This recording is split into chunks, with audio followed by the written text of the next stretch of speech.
Luke here of SimBoxx in association with Clint Patrick. Delighted to be joined by the undefeated English heavyweight champion, Fabio Wardley. Fabio, how are we doing? I'm good. How's things, bud? How are we? Yeah, not too bad, thanks. I was just saying there off camera, it's good to get back to business after the euphoria of the Euros. It was a bit of disappointment with the way it came to an end on penalties, such as the English way. But yeah, back to business and delighted to be chatting to you today ahead of the big fight in August. Yeah, it was. It was a good few weeks of the Euros and football and stuff. It did obviously bittersweet at the end, but I think we've got a lot to be proud of, a lot to be hopeful for. So good next few years coming up with that team. Yeah, fingers crossed, Fabio. Something I was going to get your opinion on later on in the interview, but since we brought up the football at the beginning, there's been the great performances by the young English players, but as soon as something went wrong, the ugly head of racism reared once more on social media. Something that's becoming all too a common occurrence. What do you believe we can do to stop this and finally put an end to these faceless scumbags? Really. It's something that is obviously been going around a lot. I know there's been that big petitioning thing going around that you need ID to set up social media, which I think is a great idea. I really do. I really think it's a great idea. Just to verify who you are and the things you're saying, because these things need accountability. That's the thing. That's why because the problem with this is no one would say these things to their face. No, you wouldn't walk up to someone in their face and say it to them. No one would definitely say it to my face. But on social media, you're behind a mask, you're behind an image, you're behind whatever, and you can hide away and no one ever knows who you are. And just going through some of it, it was crazy to find out that some of these people that were saying certain things were teachers, were coaches, are all part of really influential people in young and kind of prominent people's lives that they have these really strange and wild opinions. So it's something that definitely needs really kind of cracking down on, and I think it is just that accountability factor that needs to be addressed. Absolutely.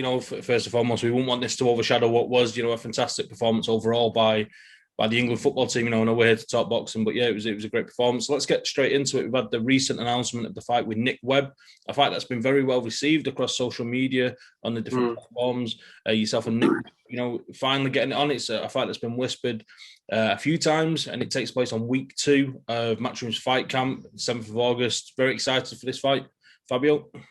Yeah, I'm buzzing for it. It's a fight I've been wanting, fight I've been asking for, fight I've been getting Eddie and the team for over a year now. Since the last fight camp, I've been asking for this fight because I want to step up in levels and I want to start taking some domestic level heads and just not trying to, although obviously coming off a good win against Molina and whatever, and that's of a high caliber and whatever, but I'm not just trying to completely run away from the domestic scene. There's some good fights back here to be had. And I think Nick Webb is one of those. So I wanna tick some of those boxes off, take a few of those scalps before I do eventually then completely go away from the scene with whatever else I want to do with my career. So yeah, Nick Webb is just another box on the list to tick off. You think it'd be fair to say that yourself and Nick Webb meeting at this point in time, this junction of your careers, has made more sense than ever, given that he's on, somewhat of a career resurgence with winning the boxer tournament and then knocking out Erik Pfeifer in spectacular fashion, that, maybe a couple of years ago, the fight might not have been as desirable as it is now?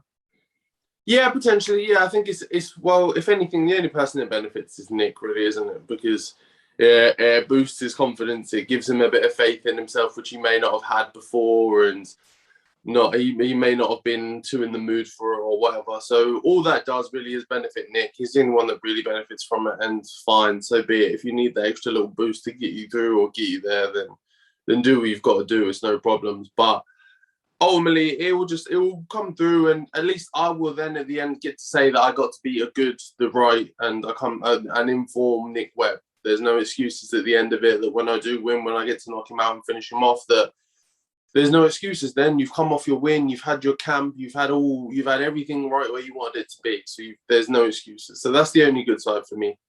Was you surprised by the way in which he knocked out Erik Pfeifer? I'm sure Erik Pfeifer is someone you're quite familiar with. Was you surprised that he knocked out Erik Pfeifer on the Dillian Whyte Povetkin undercard, a card that you was also on yourself?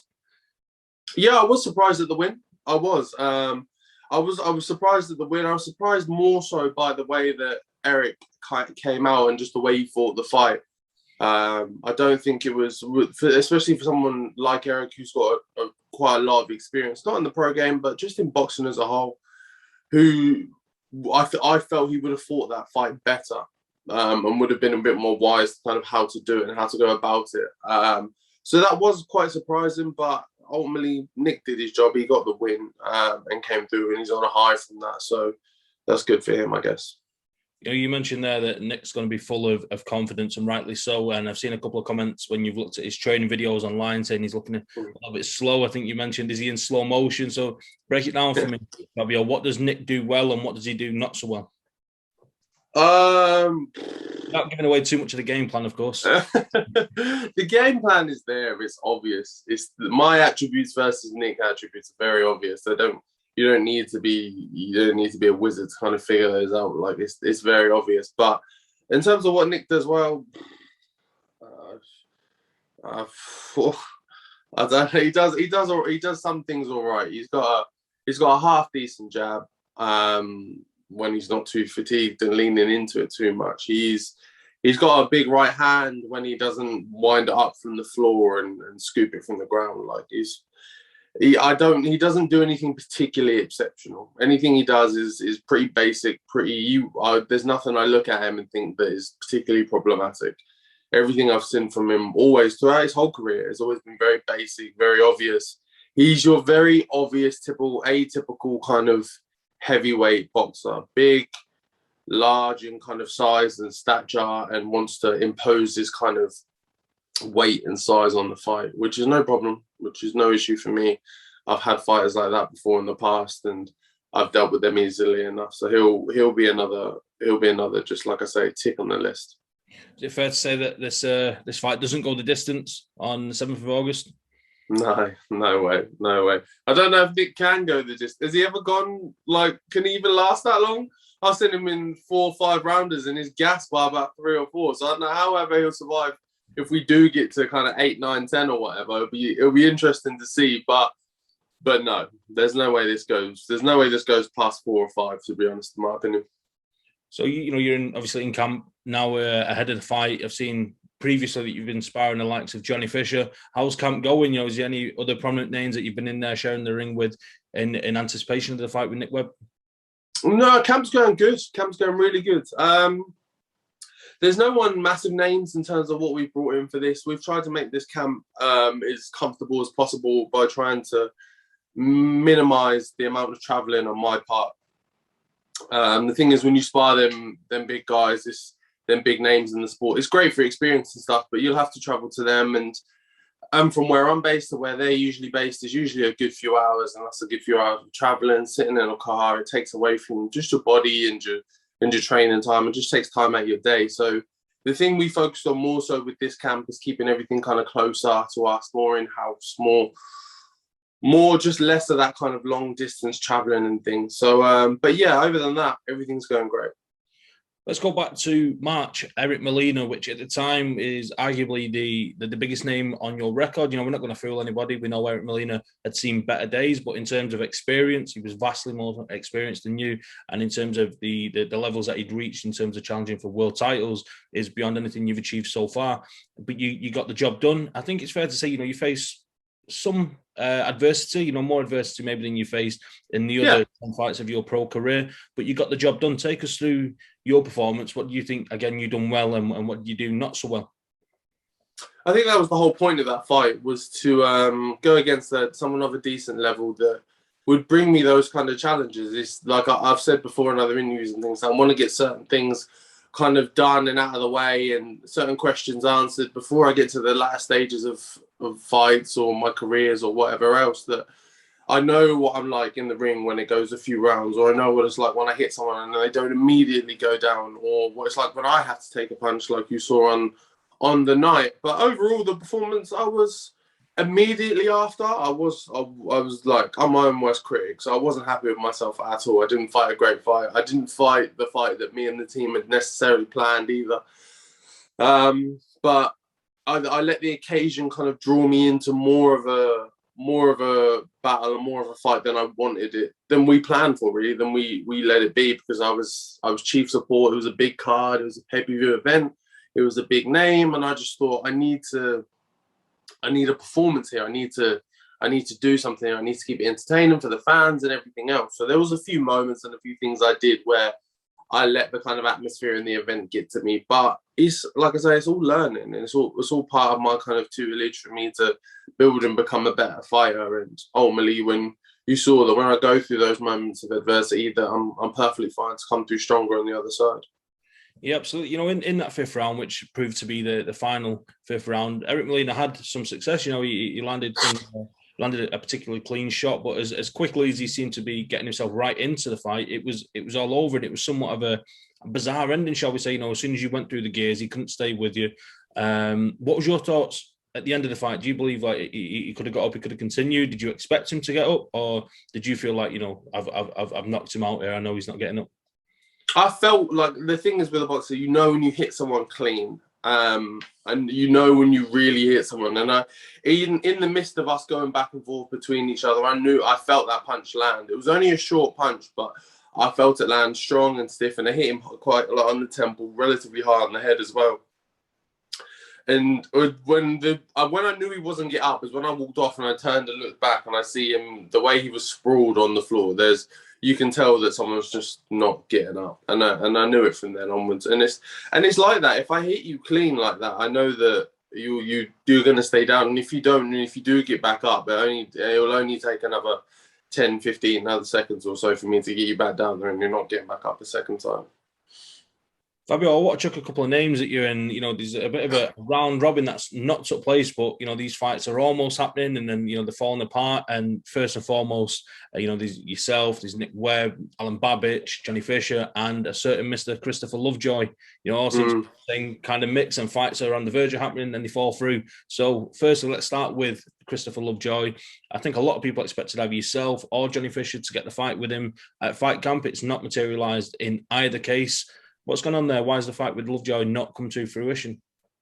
It was that Lovejoy fight was never something I wanted. Never something I wanted. It never done me any favors. It's not for me at a stage of my career. Someone like Johnny is different. He's at an earlier stage of his career. For him to beat someone like, with a record and like Christopher Lovejoy is great for the part of the bit of his career that he's at. But for me, I want no part in that kind of. To me, Lovejoy's a circus. He's a sideshow. He's there for the fun and games, and he brings a bit of entertainment factor, and some fans like him for that. But when you look to boxing as a serious thing, and in terms of your own development and whatever else, it does nothing for me. I'd get rid of him in a round or two, and it would do me no favors. It would do me. I'd get nothing from it really, other than a few laughs, and that's not what I'm on at this stage of my career.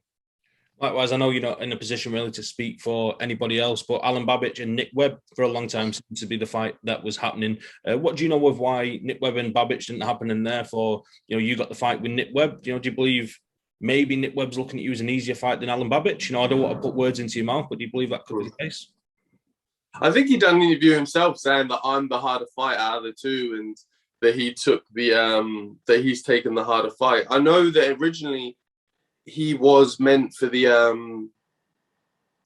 Babich fight, but obviously mine got mandated. So obviously for my belt for the English title, mine was mandated. So I think that's kind of what swayed it more and what pushed it more my way in terms of the fight coming towards me, was because Eddie had won the purse bids for that back whenever that was, maybe I can't remember, a good month or two ago now.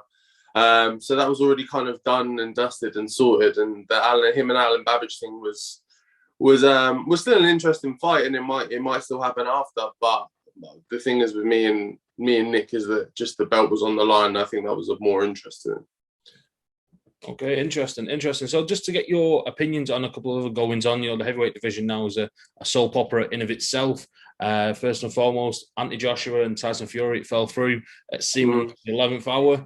I know we're a couple of months removed from that happening now. And but firstly, Fabio, what was your opinion on that? And I'm sure, just like the rest of us, you was very disappointed that the fight fell through at such a late hurdle. Yeah, it seemed like for so long that you watched the interviews and stuff, and Ed was saying we're getting closer, and I know it. At a certain point, he said, like, we're days away, we're inches from it, kind of thing, and then all of it just dropped out from underneath. So yeah, it was quite disappointing for the whole boxing scene. But I still do believe that fight happens. When is a different question.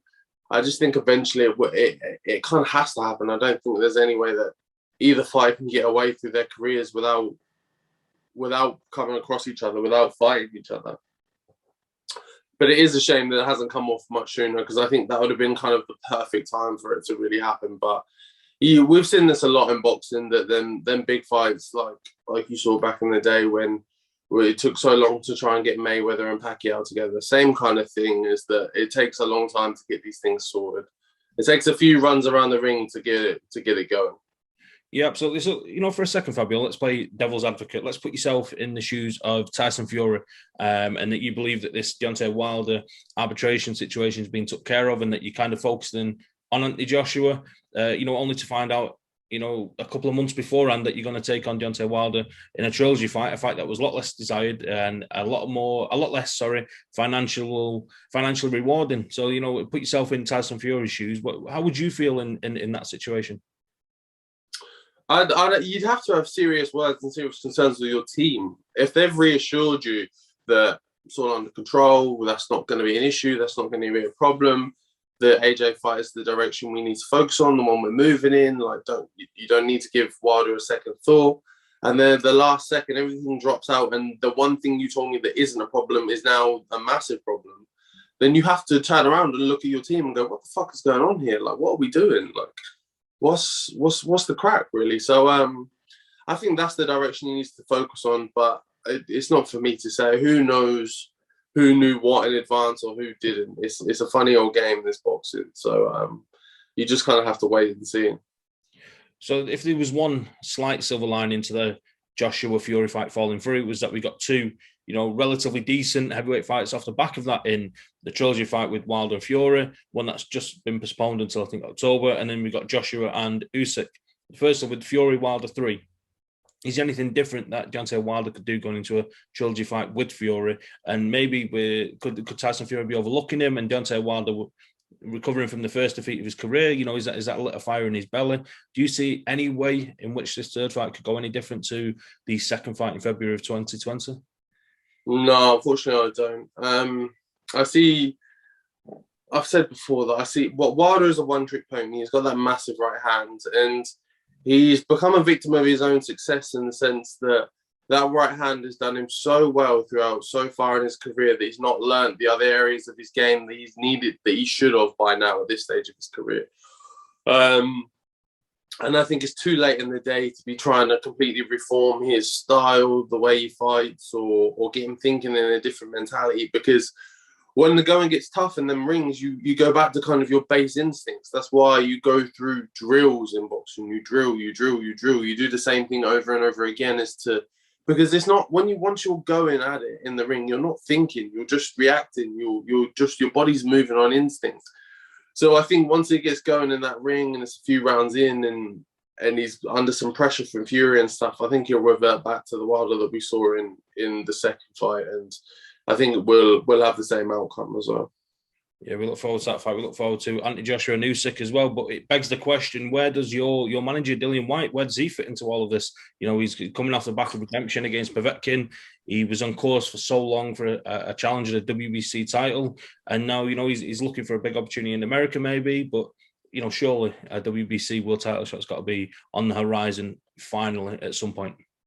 You would hope so, wouldn't you? But we've been saying this for so long, and it's been a really wild and unfair ride, to be honest, for Dill. It's been a crazy one that he hasn't had his shot yet. He hasn't had his opportunity. But things like this, with the setbacks of the fights and delays of those big unification fights, haven't helped him either. They're all contributing factors that have drawn this whole process out. So hopefully, fingers crossed, things fall into place a lot sooner for him, that he gets that shot that's rightfully deserved. Yes, absolutely. Well, Fabio, it's been a pleasure. I know you've got a busy day ahead. I'll let you get back to your day. I thank you for your time today. Wish you the best of luck for the fight with Nick Webb on August 7th, and I'm sure we'll catch up again real soon. No worries. Cheers, man. Thank you.